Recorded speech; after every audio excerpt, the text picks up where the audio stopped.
गुरुं आत्मरूप गणेशु स्मरण सकळ विद्यांचे अधिकरण ते चिवंदू श्री चरण श्री गुरूंचे ते नमस्कारुनी आता चित्ती नाही आस त्याचा पांडुरंग दास असे भक्ताची घरी काम न सांगता करे। प्रस्तुत सेवेकरता घेतलेला अभंग हा देहूचे सुप्रसिद्ध साधू संत हृदय सम्राट विश्ववंद्य विश्वसंत विश्वभूषण जगद्गुरु तुकोबराय यांचा आहे। या अभंगातून जगद्गुरु तुकोबराय निरपेक्ष भक्ताचे एक वैभव सांगतात, श्रेष्ठत्व सांगतात। भक्ती ही साधना सर्व साधनांमध्ये श्रेष्ठ आहे। देवाकडे जाण्याचे अनेक मार्ग आहेत। भगवान स्वतः सांगतात, म्हणून पार्था पाही प्रवेशावया माझ्या ठाई उपायांची नाही केणी येत। माझ्या ठिकाणी प्रवेश करण्याकरता उपायांना कमतरता नाही। अनेक मार्ग आहेत। जसे प्रत्येक गावाला जाणारे अनेक मार्ग असतात। सर्व दिशांकडून त्या गावाला जाता येतं। पूर्वेकडून, पश्चिमेकडून, दक्षिणेकडून, उत्तरेकडून सर्व दिशांनी त्या गावाला जाता येतं। तसं भगवंताकडे जाण्याची अनेक मार्ग आहेत। पण एक लक्षात घ्या, सर्व मार्ग मात्र सारखे असतात असं नाही। जसं गावाला येण्याच्या सर्व दिशांकडून जरी मार्ग असले तरी सर्व सारखे असतात असं नाही। एखादी वाट अशी असते, डोंगरातून कडेकडे कपारीतूनच उतरावं लागतं, पायीच जावं लागतं। अशी एखादी वाट असते त्या गावाला जाणारी। एखादी वाट अशी असते, पायीच जाता येतं, दुचाकी वाहन फारतर चालू शकतं, तीनचाकी रिक्षाही नाही। एखादी वाट अशी असते, तीन चाकी रिक्षा फार झालं तर चार चाकी छोटी कार, मोठी गाडी नाही। पण एखादा असा राजमार्ग असतो की त्या मार्गाने मात्र सर्वांना जाता येत। तसा देवाकडे जाण्याचा राजमार्ग जर कोणता असेल तर तो भक्ती आहे। इतर मार्ग हे सर्वांना शक्य होणारे नाही। म्हणून भक्ती साधना सर्वांना शक्य होणारी आहे। म्हणून या साधनेला सर्वात श्रेष्ठ साधना म्हटलंय। मी म्हणतो म्हणून नाही, भक्तीचे आचार्य देवर्षी नारदजी यांनी आपल्या भक्ती सूत्रामध्ये भक्ती हीच साधना सर्वात श्रेष्ठ आहे असं स्पष्ट म्हटलेलं आहे। भक्तिरेव गरीयसी, भक्तिरेव गरीयसी, भक्ती हीच श्रेष्ठ आहे, भक्ती हीच श्रेष्ठ आहे। कोणी काय असं म्हणेल,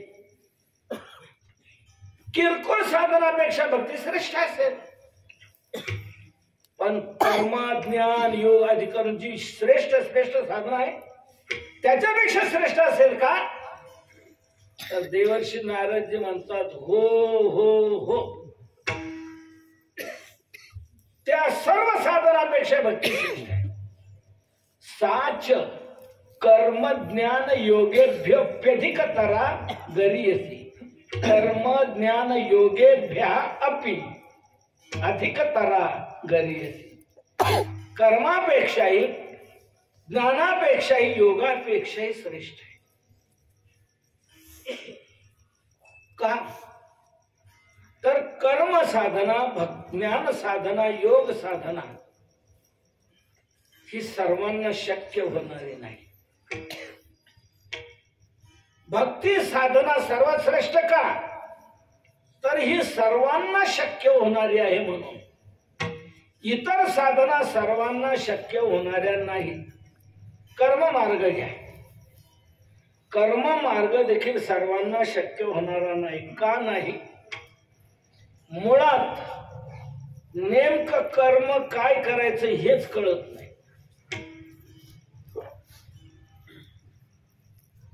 आणि चांगल्यांना कळत नाही नेमकं काय करावं. चांगल्यातलं चांगलं उदाहरण देऊ का? चांगल्यातला चांगला असणारा अर्जुन, त्या अर्जुनाला देखील नेमकं काय करावं हे कळलं नाही. 6 महिने युद्धाची तयारी केलेला अर्जुन, 7 अक्षौहिणी सैन्य जमा केलेला अर्जुन, युद्धाचं ठिकाण निश्चित झालेला अर्जुन कुरुक्षेत्र, युद्धाचा दिवस निश्चित झालेला मार्गशीर्ष शुद्ध एकादशी, सर्वजण आपापलं सैन्य घेऊन कुरुक्षेत्रात दाखल झाले. एकादशीला सूर्योदय समयाला लगेच क्षेत्रावर हजर झाले. कुरुक्षेत्रावर प्रत्येकाने आपले शंखनादही केले, अर्जुनाने केला आणि देवाला सांगितलं, देवा चाल, माझा रथ इथे नको थांबू. मग कुठे? दोन्ही सैन्यांच्या मध्यभागी नेऊन माझा रथ उभा कर. का? पाहू दे मला कोण कोण आलेले तिथे. दुष्ट असणारा धृतराष्ट्र पुत्र दुर्योधन, त्याचं प्रिय इच्छिणारे कोण कोण आहे पाहू दे मला. कैर्मया सह योद्धव्यम अस्मिन् रण समुद्यमे धार्तराष्ट्रस्य दुर्बुद्धेर युद्धे प्रिय चिकीर्षव. दुष्ट असणारा धृतराष्ट्र पुत्र दुर्योधन, त्याचं प्रिय इच्छिणारे कोण कोण आहेत पाहू दे मला. म्हणून सेनयोर उभयोर मध्ये रथम स्थापयमिच्युत. भगवंताने लगेच रथ आपला हाकलला आणि दोन्ही सैन्याच्या मध्यभागी नेऊन उभा केला. जिथे भीष्म आणि द्रोण समोर होते तिथं भीष्म द्रोण प्रमुखतः सर्वेशांच महीक्षिता आणि सांगितलं, बघ या कुरुवंशीयांना.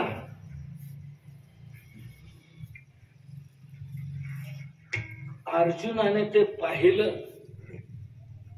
कोण कोण आहेत समोर पाहिलं आणि बिघडला ना अर्जुन. तो म्हणला, देवा यांच्या बरोबर मी युद्ध करायचं. याबद्दल माहित नव्हतं कोणाबरोबर युद्ध करायचं.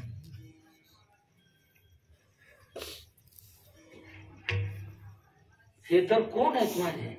तत्रा पश्यत स्थितान पार्थ पितॄन अथ पितामहान आचार्यान मातुलान भ्रातृन पुत्रान पौत्रान सखींस तथा. हे सर्व पाहिले. देवा मला हे बरं वाटत नाही, युद्ध करणं बरं वाटत नाही. हे कोण आहे? यांना मारायचं आणि यांच्या रक्ताने माखलेले भोग भोगायचे? नाही नाही. यांना आतताईंना जर मी मारलं तर मला पाप लागेल म्हणतोय. किती चुकीची भाषा आहे अर्जुनाची. निहत्य धार्तराष्ट्रांना का प्रीती स्यात् जनार्दन पापमेवाश्रयेद अस्मान हत्वैताना तताईनः. या आतताईंना जर मारलं तर मला पाप लागेल म्हणतोय. शास्त्र असं सांगतंय, आतताईपणाला जे प्राप्त झालेले त्याला अवश्य मारावं. हे शास्त्र सांगते. आतताईन मायांतम हन्यात एव अविचारयत. कुठलाही विचार न करता आतताईपणाला जे प्राप्त झाले त्याला अवश्य मारावंच. मग तो कोणी असो, गुरुं वा बाल वृद्ध वा. गुरु असो, बाल असो, वृद्ध असो, ब्राह्मण असो, कोणी. आतताईपणाला जो प्राप्त झालाय त्याला अवश्य मारावं. आणि हे कौरव आतताईच होते आणि यांना मारलं तर मला पाप लागेल म्हणतो. आतताई कोणाला म्हणतात सांगतो आपल्याला. 6 प्रकारचे दोष ज्याच्या हातून घडलेले असतात त्याला आतताई म्हटलं जातं. आग लावणारा आतताई, विष देणारा आतताई, हातात शस्त्र घेऊन मारण्याकरता आलेला आतताई, धनाचा अपहार करणारा आतताई, स्थावर इस्टेट बळकवणारा आतताई आणि स्त्रीचा अपहार करणारा आतताई. अग्निदो गरदश्चैव शस्त्रपाणिर्धनापह क्षेत्रदारा हरश्चैव षडेते ह्यातताईना. हे 6 आतताई आहे. आणि या आतताईंना मारल्यानं मला पाप लागो म्हणतोय. शास्त्र सांगतंय आतताईनं मायांत म्हणण्यात अविचारय. या कौरवांकडून ही 6ही आतताईपणाची कृत्य घडलेली होती. 6ही, एकच नाही, 6ही. लाक्षागृहात जाळण्याचा प्रयत्न केला, हे पहिलं आतताईपणाचं कृत्य. भीमाला विषाचे लाडू चारले, हे दुसरं आतताईपणाचं कृत्य. हातात शस्त्रवण कितीतरी वेळा आलेले, तिसरं आतताईपणाचं कृत्य. धनाचा अपहार केलेला. वास्तविक अज्ञातवासानंतर त्यांचं निम्म राज्य त्यांना द्यायला हवं, पण नाही. भगवंताने शिष्टाई केली या करता, तरी भगवंतालाही मानलं नाही. भगवंताला मुसक्या घालण्याचा प्रयत्न करायला लागला. आणि कृष्णा, तू यांची बाजू घेऊन आलेला आहेस. तू शिष्टाई करायला पाहतोय, पण तू चालणार नाही तुझी शिष्टाई. द्यायला नको का? नाही. सुईच्या अग्रावर बसेल इतकी भूमी मी पांडवांना देणार नाही. यावद्ध सूच्यास तीक्ष्णाया विद्य दगरेन केशव तावदप्य परित्याज्यम भूमिर्न पांडवान प्रती. महाभारतातला शब्द. यावद्ध सूच्यास तीक्ष्णाया, तीक्ष्ण अशा सुईच्या टोकावर बसेल इतकी भूमी मी पांडवांना देणार नाही. सुईच्या अग्रावर किती एकर जागा बसते? सुईच्या टोकावर किती एकर जागा बसेल? तितकी भूमी मी पांडवांना देणार नाही म्हणतो. इतकंही झालेलं म्हणजे धनापहार चौथा आतताईपणाचा. स्थावर इस्टेट बळकवली, राज्य सारखं बळकवलं, सर्व बळकवलं, 5. आणि द्रौपदीचा अपहारही केलेला होता. ही 6ही आतताईपणाची कृत्य कौरवांकडून घडले असतानाही हा म्हणतो मी यांना मारलं तर मला पाप लागेल, हे नको नको, अहो बत महत् पापन करतो व्यवस्थित हवय, यात राज्य सुखलोभ आहे ना. आणि निर्णय घेतला त्यांनी, धनुष्यबाण टाकून दिलं, रथाच्या खाली उडी घातली. विसृज्य सशरम चापम शोक संविग्न मानसा. यांना मारलं मी तर मोठं पाप लागेल म्हणतो आहे. किती भाषा कशी चुकीची आहे. भगवंताने दुसऱ्या अध्यायात जोराचा धक्का दिला त्याला, आणि तो म्हणतो युद्ध करणं हे पाप आहे. अरे युद्ध न करणं हेच पाप तुझ्या ठिकाणी कुठे निर्माण झाले सांग. युद्ध करणं पाप नाही, युद्ध न करणं. कुतस्त्वा कश्मलम इदम विषमे समुपस्थितम इदम कश्मलम कुतः समुपस्थितम. हे पाप तुझ्या ठिकाणी कुठून निर्माण झाले सांग. अरे आर्यांनी ना अंगीकारलेलं, स्वर्गाची प्राप्ती न करून देणार आणि अकीर्ती करणार असं हे तुझं कृत्य आहे. अनार्य जुष्टम अस्वर्गम अकीर्ती करम अर्जुन. शेवटचा इतका जोराचा धक्का दिला भगवंताने अर्जुना, अरे अशा नपुसक त्याला प्राप्त होऊ नकोस. क्लैप्यम मास मगम पार्थ, सांडी हे मूर्खपण, उठी घे धनुष्यबाण, संग्राम हे कवन कारुण्य तुझे. अर्जुन, अरे काय करावं काय करू नये हे तुझ्या मनावर नाही, शास्त्र काय सांगतंय त्याच्यावर. तस्मात् शास्त्रम प्रमाणन्ते कार्य व्यवस्थित. कार्य काय अकार्य काय हे आपल्या मनावर नाही, शास्त्र सांगतंय त्याच्यावर. मी कशा करता सांगितलं, अर्जुनासारख्याला नेमकं काय करावं हे कळलं नाही. तयारी करून गेलेला अर्जुन पुन्हा तिथे हे करणं चुकीचं म्हणतोय. चांगले चांगले देखील याच्यात गुंतले गेलेले, गुरफडले गेलेले आहेत. भगवान स्वतः सांगतात, किम कर्म किम कर्म किम कर्मेति कवयोप्यत्र मोहिता. कर्म म्हणिपेते कवन अथवा कर्मा काय लक्षण हे विचारिता विचक्षण गुंफून ठेवले. म्हणून कर्म मार्ग सर्वांना शक्य होणारा नाही, ज्ञान मार्ग सर्वांना शक्य होणारा नाही. ज्ञानाचा अधिकारीच कोण हेच बैल बघा. विचारसागराच्या पहिल्याच तरंगामध्ये ज्ञानाचा अधिकारी कोण सांगितलेला आहे.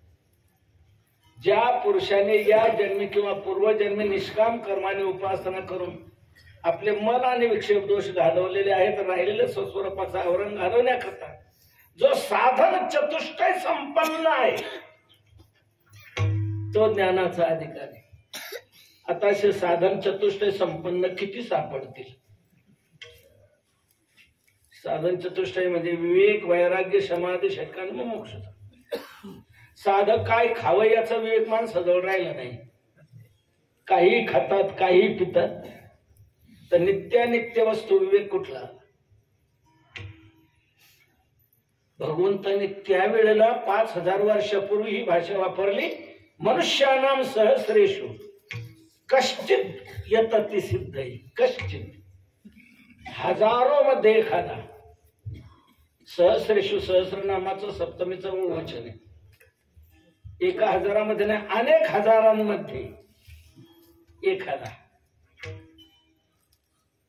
ज्ञानोबरांनी 700 वर्षापूर्वी या श्लोकावर टीका करताना सहस्रेषु असं नाही म्हटलं. ज्ञानोबरांनी म्हटले कोटीमध्ये एखादा. तैसे अस्थेच्या महापुरी रिगताती कोटीवरी. तरी प्राप्तीच्या पहिलं तरी पाहिलं नाही. देवाने हजारामध्ये म्हटलं, ज्ञानोबरांनी कोटीमध्ये म्हटलं. आता आपण कितीमध्ये म्हणायचं. एखादा चालो जाणे वाट ऐसा विरळा.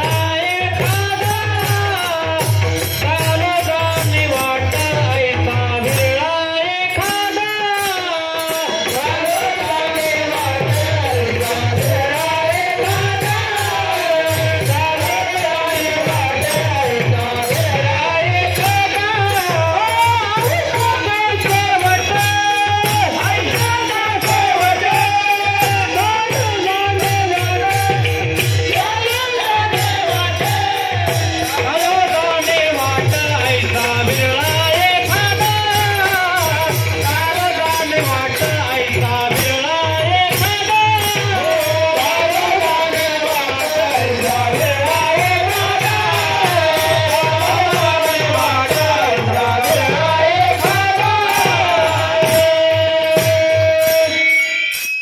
एखादा आवश्यक तो सेवट एर वावगी खटपट.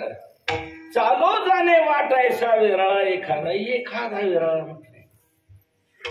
मला सांगा 130 कोटी लोकांचा कधी उद्धार व्हायचा. एखादा म्हटले. म्हणून ज्ञान मार्गही सर्वांना शक्य होणारा नाही. योग मार्गही अवघड, तोही सर्वांना शक्य होणार नाही. यम नियम आसन प्राणायाम प्रत्याहार धारणा ध्यान समाधी हे एक एक अंग साधण्याकरता 12-12 वर्षाची तपश्चर्या करावी लागते, तरी एखादा अंग सापडत नाही. यम अंतरिंद्रियाचा निग्रह, दम बाह्येंद्रियांचा निग्रह. आसन, आसनाचीही फार महत्वाची बाब आहे. आसन कसं पाहिजे? स्थिर सुखम आसनम, त्यात स्थिरता पाहिजे, स्थिरता. आता एक एक आसनावर 84 दिवस बसण्याची क्षमता पाहिजे एका आसनावर. इथे 2 तासाच्या कीर्तनात 84च्या वर आसन होऊन जातात. एकदा हा पायवर एकदा हा पायवर, याला म्हणत पुढं सर त्याला म्हणत मागे सर, सारखी चोळबोळ चालू असते. तिथे 84 दिवस एका आसनावर काय सर्वांना शक्य होणारे नाही. म्हणून तुकोबारायांनी संतांनी हे क्रांती घडवली. ह्या ज्या वाटा आहेत देवाकडे जाण्याच्या, ह्या सर्वांना शक्य होणाऱ्या नाही. ते मग याच्यातच आपल्याला लोकांना गुरफटून ठेवण्यात काय अर्थ आहे? म्हणून तुकोबारायांनी अशी क्रांती केली. अशा न कळणाऱ्या काही सूक्ष्म वाटा आणि न झेपणाऱ्या दुस्तर वाटा त्यांनी मोडून काढल्या. मोडून वाटा सूक्ष्म दुस्तर,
सूक्ष्म वाटा दुस्तर वाटा मोडून काढले आणि राज्यभारास चालेल असा मार्ग तयार केला. तो मार्ग कोणता?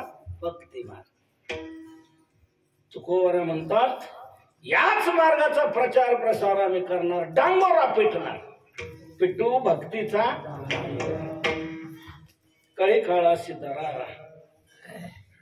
का? ही साधना सर्वांना शक्य होणारी आहे. सर्वांना.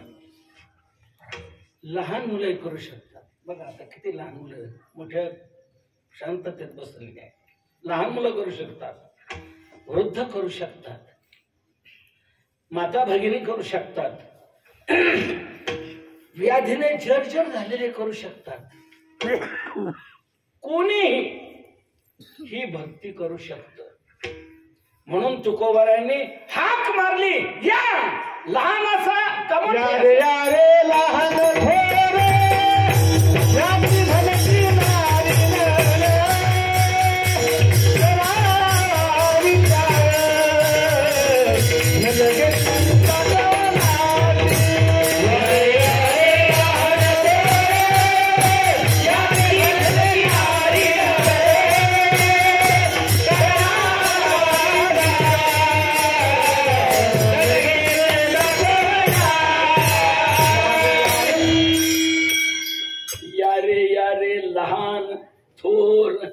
याती भलती. लहान असा मोठे असा कोणत्याही यातीचे असा, दोनच घेतले पुढे, नारी नर. मग काय ना कोणी या. कोणत्याही जातीचे असायला जातीयता निर्मूलनाचं, सर्वांना एकत्र आणण्याचं पहिलं साहसी कार्य कोणी केलं असेल तर आमच्या संतांनी केलेलं आहे. कोणत्याही जाती जमातीचे असायला अलीकडचे राज्यकर्ते म्हणत असतात बाबासाहेब आंबेडकर, महात्मा ज्योतिबा फुले यांनी जातीयता निर्मूलनाचं, अस्पृश्यता निवारणाचं कार्य केलं. मला हे मान्य आहे, पण याचे जनक ते नाहीत. याचे जनक आमचे संत आहेत, तुकोबराय आहेत. मला सांगा, बाबासाहेब आंबेडकर अगोदर का तुकोबराय अगोदर? महात्मा फुले अगोदर का तुकोबराय अगोदर? तुकोबराय अगोदर. त्यांच्या नंतर कितीतरी कालांनी त्यांना हे तुकोबरायांचे विचार पटले आणि मग ते घेऊन त्यांनी प्रचार प्रसार सुरू केला. याचे मूळ जनक आमचे संत आहेत. कोणी असा, कोणत्या यातीचे असा, सर्वांना एकत्र आणण्याचं कार्य. यातायाती धर्म नाही विश्वदाता, यातायाती धर्म नाही विश्वदाता, यातायाती धर्म नाही विश्वदाता, यातायाती हे नया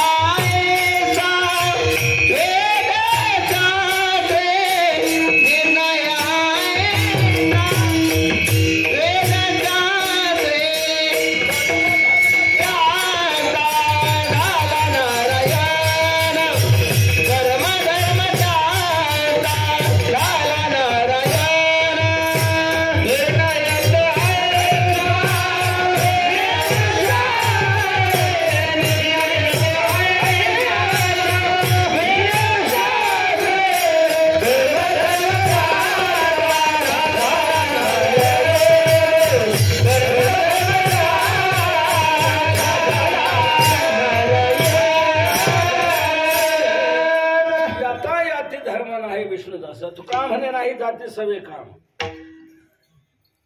सर्वांना एकत्र आणण्याचं, जाती जमातीला अस्पृश्यता निवारणाचं कार्य कोणी केलं असेल तर आमच्या संतांनी पहिल्यांदा केलं. म्हणून तुकोबरा म्हणतात, बाबांनो या, कोणी या. भक्ती साधना अशी आहे, सर्वांना घेऊन सकळाशी येथे आहे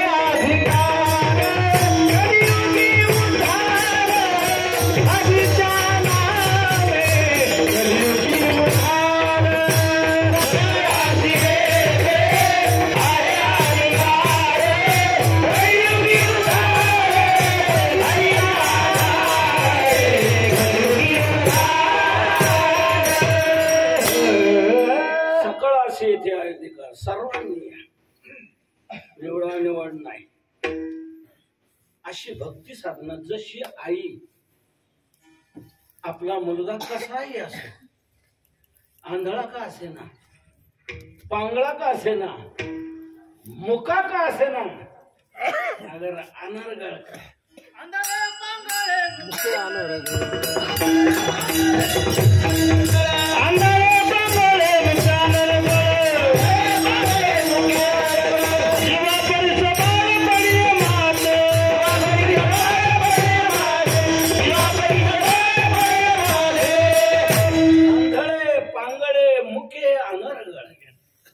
जीवा परिसबाळ पडे. आई सर्वांना जवळ करते, तशी भक्ती ही आई आहे. ती सर्वांना घेऊन चालते, सर्वांना आपल्या कुशीत. नामदेवांनी म्हटले, बाबा अहंकार निशी घनदाट, गुरु वचनी फुटली पहाट, माता भक्ती भेटली बलवंत.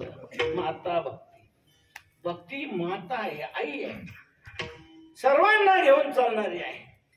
म्हणून संतांनी भक्ती या साधनेवर जोर दिला. ही सर्वांना घेऊन जाणारी साधना आहे, सर्वांना शक्य होणारी साधना आहे.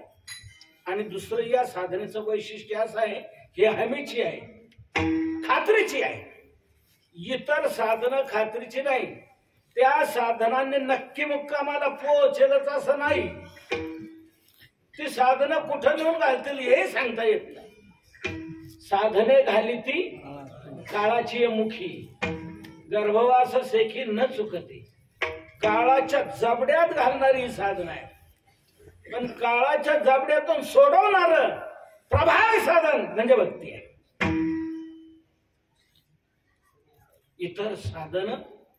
इतर साधने फळकामध्ये ती पुनर्पी आणि ती गर्भवासा नक्की सोडवतील असं नाही. नक्की सोडवणारी हमीची साधना, खात्रीची साधना, भरवशाची साधना जर कोणती असेल, कर हरि भक्ती परलोकी येईल नाम. हरि भक्ती परलोकी येईल नाम.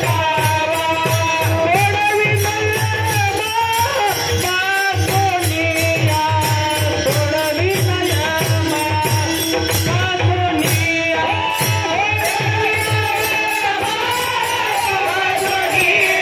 सोडवी नयमा पातोनिया. इतर साधना काळाच्या जबड्यात घालणारी आहे आणि भक्ती साधना काळाच्या जबड्यातून सोडणारी आहे. सोडविला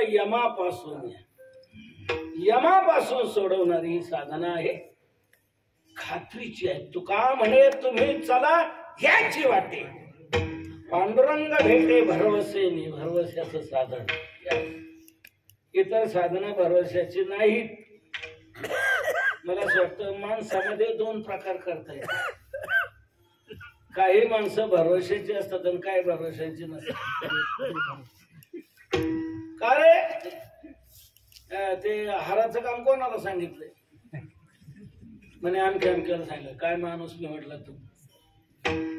अरे तो माजलगावला जायला तर उद्याची. त्याच्यावर भरवसा ठेवू नका, त्याच्या नादी लागू नका. दुसरं कोणाला तरी मग म्हणतो पाहतो. कोणा विचारलं थोडं काय सांगितलं का? कोणाला सांगितलं? कोणाला? म्हणे अमक्याला. मग म्हणतो काळीच नाही.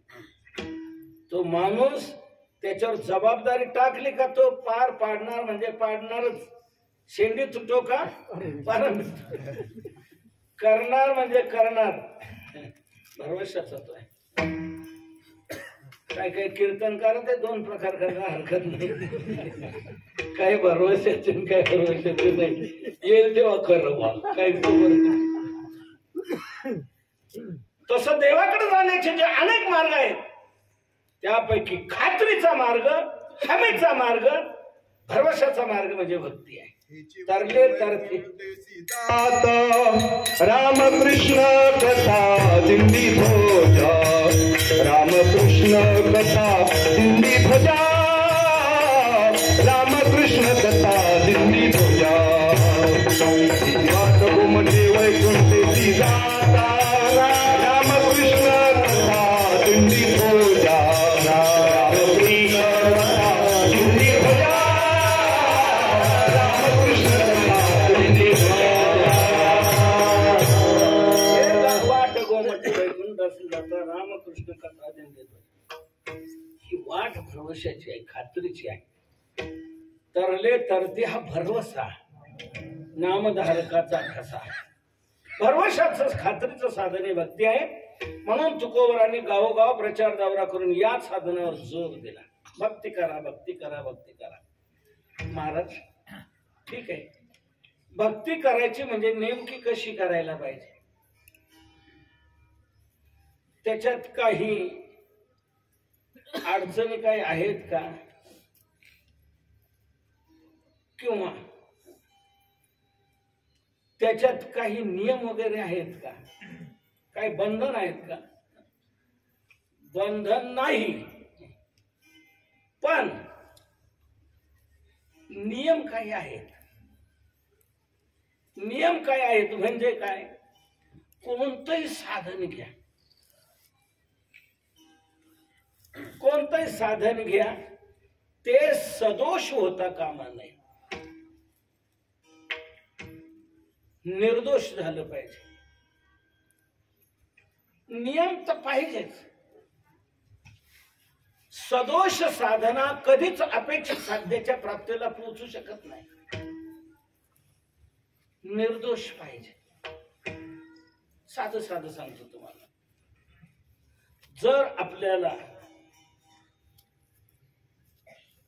मुंबईकडे जायचं आहे तर मुंबईकडे जाणारीच गाडी धरली पाहिजे की नाही? हैदराबादकडे जाणारी गाडी धरल्यावर जाऊ का मुंबईला? नाही जाणार. का? साधन चुकीचं झालं ना. साधन चुकीचं झालेलं आहे. कोणत्याही गाडीत बसून जाऊ शकणार ना. तिकडे जाणारी गाडी धरली पाहिजे. कोणत्याही साधनामध्ये निर्दोषता असायलाच पाहिजे. सदोष साधना अपेक्षा साध्याला कधीच मिळू शकणार नाही. म्हणजे मग भक्तीमध्ये काय सदोषता असू शकते? तुकोबरा म्हणतात कोणत्याही साधनामध्ये सदोषता असू शकते. कोणत्याही. फक्त ते दोष टाळले पाहिजे. ते दोष आपल्या जीवनात साधनेत ते आले नाही पाहिजे. निर्दोष साधना व्हायला महाराज. कोणते दोष? अनेक दोष आहेत. अनेक दोष आहेत. अहंकारम बलम दर्पम कामम क्रोधम परिग्रहम विमुच्य निर्मम शांत ब्रह्मभूयाय कल्पत. तेथ आढवावया आले दोष वैरी जे दुपटले. आडवायला येतात. कोणत्याही साधनाला आडवायला येणारे दोष आहेत. हे विकार आहेत. हे विकार प्रतिबंध करायला येतात. आपण धैर्याने त्याच्याशी तोंड दिलं पाहिजे आणि बाजूला केलं पाहिजे. तर आपण यशस्वी होऊ शकतो. मुक्कामाला जाऊ शकतो. हे विकार आडवे येतात. या विकारांना बाजूला केलं पाहिजे. आणि त्यातल्या त्यात न समजून येणारा विकार आणि सर्वाला घातक असणारा विकार जर कोणता असेल तर तो आशा नावाचा विकार. आशा नावाचा दोष असा घातक आहे. तो समजून येत नाही पण आतून पोखरून टाकतो, काम करून टाकतो. सर्वात मुख्य दोष म्हणजे अशा. बाकीचे समजून येतात. बाकीचे विकार समजून येतात. बघा कसं चेहरा काय किती राग आलाय त्याला बघा.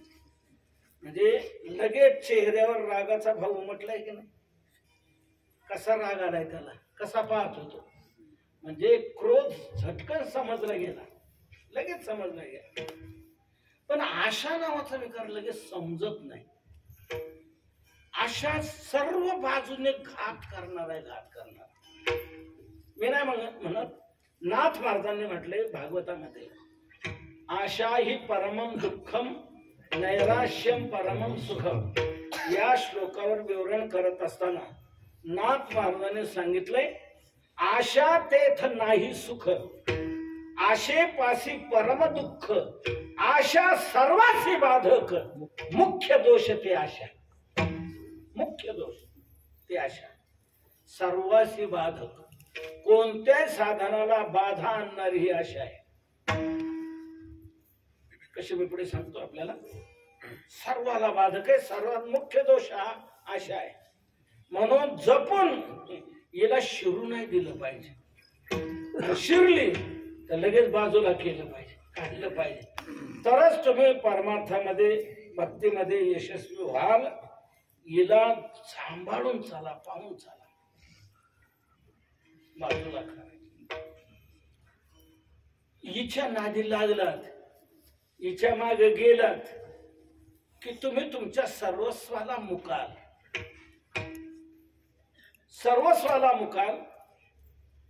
तुम्हाला कोणाचीही हंजे करावं लागेल. नव्हे नव्हे कोणाचे तुम्हाला दास व्हावं लागेल. आशेने बांधला गेला की तो आशाबद्ध, तो जगाचा दास. पूज्य तो उदास सर्व जना. आशेने जो बद्ध झाला तो सर्व जगाचा दास बनला. सर्व जगाचा. आशा ही सर्वांना वाकायला लावते. एरवी ताठमाने चालणारा पण उभा का राहिला कुठे कीर्तनाला नाही, की ज्याच्या त्याच्या पुढे वागतो की नाही. गावागावात गल्ली गल्लीत वस्ती वस्तीवर जातो. आम्हाला आपली सेवा करण्याची संधी द्या. त्यावेळेला कुठून सेवा भावा आयात केला जातो कोणास ठाऊक. तो सेवा भाव जर 5 वर्ष टिकला तर या देशाचं 5 वर्षात भलं होईल. 5 वर्ष. आशा आशा ही वाकायला लावते, ज्याचे त्याचे पाय धरायला लावते. म्हणून आशेने बद्ध झाला की तो सर्व जगाचा दास झाला. तो आपल्या सर्वस्वाला मुकला गेला. मग आशेने जर रहित असेल तो तुकोबारा म्हणतात त्याला कोणाचं दास बनावं लागत नाही. सर्व जग त्याचं दास बनत. सर्व जग त्याचं दास बनत. तुकोबारा म्हणतात ही भाषा मला कमीचीच वाटते, जरा कमीच वाटते. सर्व जग त्याचं दास बनेल यात काय नवल. सर्व जगाचा चालक मालक नियंता परमात्मा तो देखील त्या पुरुषाचा दास बनतो. हेच अभंगाच्या पहिल्या चरणात. चित्ती नाही आज, चित्ती नाही आज, चित्ती नाही आज, चित्ती नाही आज, चित्ती नाही आज, चित्ती नाही आज, चित्ती नाही आज, चित्ती नाही आज, चित्ती नाही आज, चित्ती नाही आज, चित्ती नाही, चित्ती नाही आज, चित्ती नाही आज, चित्ती नाही आज, चित्ती नाही आज, चित्ती नाही आज, चित्ती नाही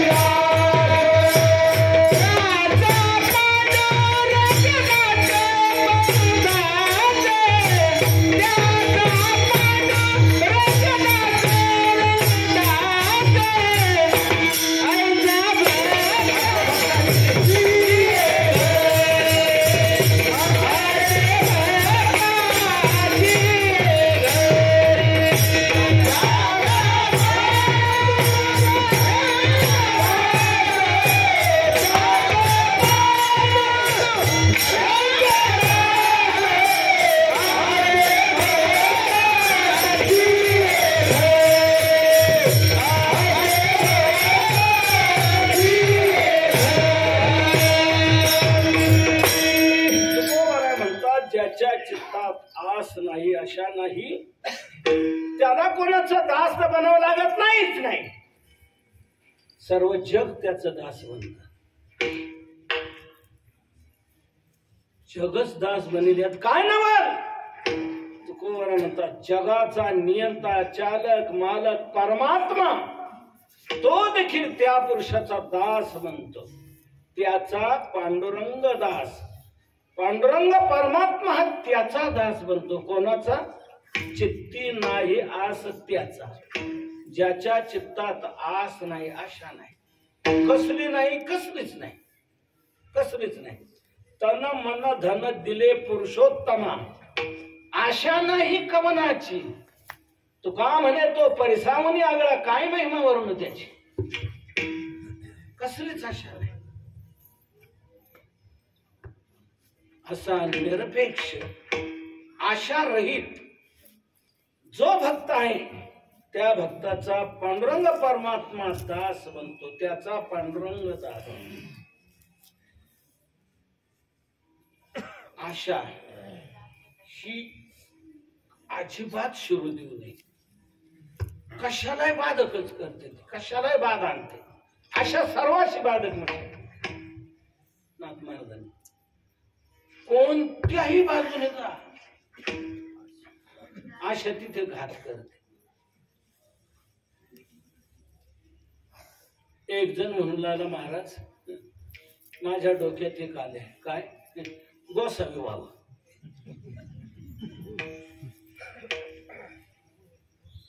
महाराज म्हणतात हो चांगलंय. तेव्हाची गोसावी व्हावे तेरे, तेव्हाची गोसावी व्हावे, तेव्हाची गोसावी व्हावे, तेव्हाची गोसावी. आचारी समूह खालली काढावी, तेव्हाची गोसावी व्हावे तेरे, तेव्हाची गोसावी व्हावे तेरे,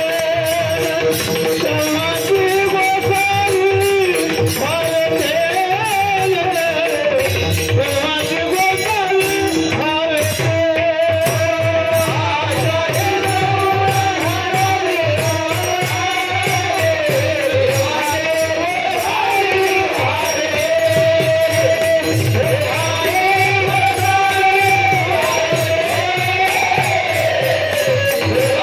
गोसावी व्हावे तेरे. हो गोसावी चांगलं आहे, पण हिला पहिलं उठून काढून टाका. आशा हे समूळ खणून काढावी, तेव्हाची गोसावी व्हावे त्याने, नाही तरी सुखी असावे संसारी, फजिती दुसरी करून. पहिली झाली पुष्कळ झाली, आणखी दुसरी कशाला करायची. एकदम म्हणून लागला मला जयवंत व्हावं असं वाटतं. मग काय करायला पाहिजे. तुकोबाराय म्हणतात हिला पहिलं मारून टाकलं पाहिजे, त्यावेळेला जयवंत होसे. आशा मारून या जयवंत व्हावे. एक जण म्हणू लागला, माझ्या मनात असं आले, देवाने अर्जुनाला म्हटले तस्मात योगी व्हावा. अर्जुना तू योगी हो. तेव्हा माझ्या मनात आलं योगी व्हायचं. कधी व्हायचं. लगेच. तुकोबाराय म्हणतात तुला योगाची जर तातडी असेल तर एक कर, पहिलं हिचं वाटोळं कर. तुका म्हणे जरी योगाची तातडी आशेची बिबुडी तरी आली तरच तुला योग्य होता येईल. एक जण म्हणला मी जिकडे जाईल तिकडे मला निर्लज्जच म्हणतात, काय करायला पाहिजे. तुकोबाराय म्हणतात जिच्यामुळे निर्लज्ज होत ती तुझ्याजवळ असायला पाहिजे. आशाबद्ध बहु असे निलाजिरे. आशेने जो बद्ध झालाय तो फार निर्लज्ज बनतो. एक जण म्हणू लागला की मला असं वाटतंय की मी कुठे गेलो तर माझा अपमान करतात लोक. का करतात बरं हेच काय कळत नाही. तुकोबाराय म्हणतात अपमान जिच्यामुळे होतो ते बीज तुझ्याजवळ असायला पाहिजे.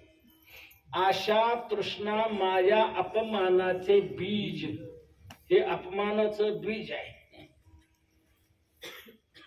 एक जण म्हणू लागला मला असं वाटतंय मी देवाजवळ गेलो पाहिजे.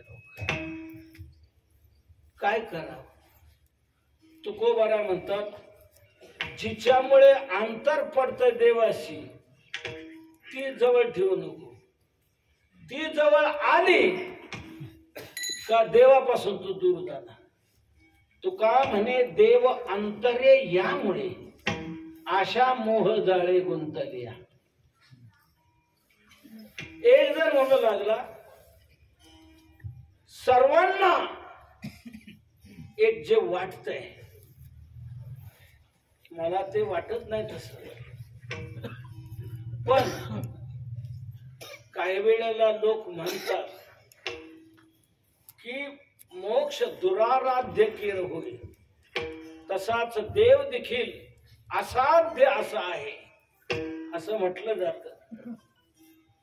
तर काय कारण. तुकोबाराय म्हणतात ही मधी शिरली का साध्य होणं अवघड जात. तुका म्हणे देव असाध्य यामुळे अशा मोहजाळे गुंतली यामुळे असाध्य आहे. एक जण म्हणू लागला मी जिथे जिथे कीर्तनाला जाईल तिथे तिथे लोकांना माझा धाकच वाटतो.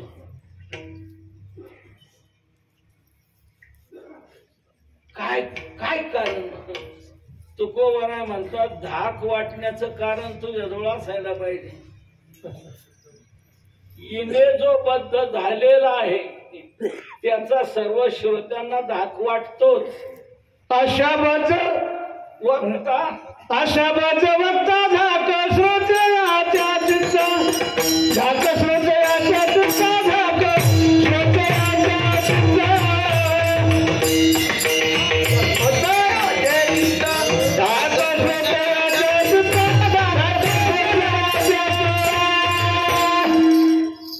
हिने स्वरालाही धक्का दिला. चांगले स्वरे म्हणणारे पण त्या स्वरालाही धक्का. आशाबद्ध वक्ता धाक श्रोते याच्या चिंता. जाऊ द्या, मोठं पुराण आहे हिचं. हिच्यात आपण नको थांबायला. जिथे जाऊ तिथे ही आडवी येते आणि आपल्या साधनेला प्रतिबंध करते. अशा सर्वांचे बाधक मुख्य दोष ते अशा. हिला बाजूला करा की बघा देव तुमच्या जवळ येईल. हिला जवळ केलं की देव दूर दूर दूर जाईल. दुराविले दूर आशाबद्ध देवा करिता या सेवा कुटुंबाची दूर जात. म्हणून हिला बाजूला करा म्हणजे तुमची साधना निर्दोष होईल. हे भगवान तुमच्या जवळ येईल. नुसता जवळ येईल असं नाही. या आशेने जो रहित झालाय तो त्याचा दास देखील बनतो. त्याचा पांडुरंग दास. म्हणून निरपेक्षता हे साधूच नाक आहे. नाक. आणि हे नाक ज्याच्याजवळ नसेल त्याला आपण काय म्हणतो? नकटा. नकटा. तर नकट साधू व्हायला नको, नकली व्हायला नको, असली व्हायला पाहिजे. देवाला आवडणारा व्हायला पाहिजे. देवाला कोणता भक्त आवडतो? यो मद भक्त समे प्रिया. असा जो आहे तो भक्त मला प्रिय आहे. असा म्हणजे कसा? अनपेक्ष शुचिर दक्ष उदासीनो गतव्यथ सर्वारंभ परित्यागी यो मद भक्त समे प्रिया. अनपेक्ष हा यहा भक्त. हा अनपेक्ष जो आहे. जयाच्या ठाई पांडवा अपेक्षा नाही रिगावा. अपेक्षेला प्रवेशच नाही. म्हणून तो भक्त देवाला खूप आवडतो. खूप आवडतो. आईसे झाला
भक्त ऐसे जाना जे देही उदास गेले आशा पाश निवारून.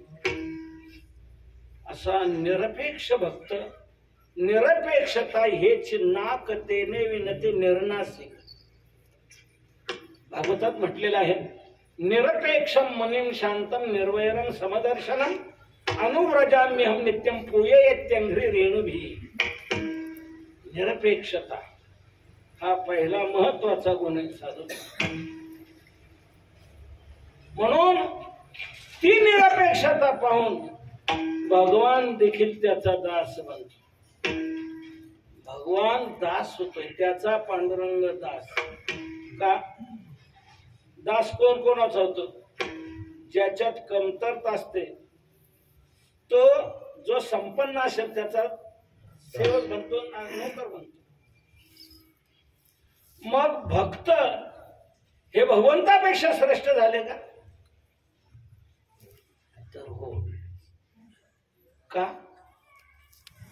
भगवंतामध्येही आशा शिरलेली. आशा उपजली अनंतासी, नीच वामनत्व आले त्यासी. आशेने दीन केले देवाशी, कथा काय शीतळांची. भगवंताच्या ठिकाणी आशा निर्माण झाली म्हणून तो बळीच्या दरवाज्यात वामन होऊन गेला ना. म्हणून तुकोबारा म्हणतात आम्ही देवापेक्षाही बलवान झालो. कशामुळे? हिला बाजूला ठेवल्यामुळे. तुका म्हणे आम्ही देवाहुनी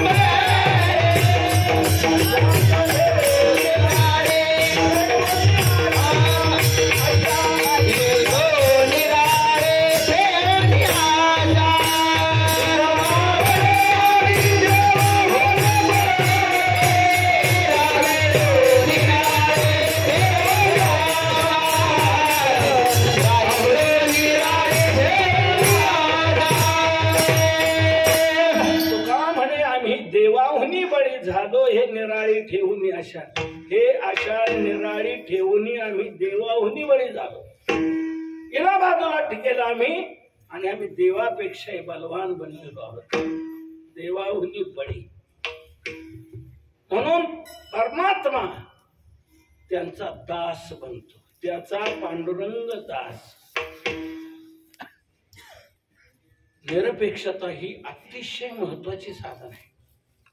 भक्तीमध्ये कशामध्ये निरपेक्षता झाली का तो सर्वात श्रेष्ठत्वाला प्राप्त झाला.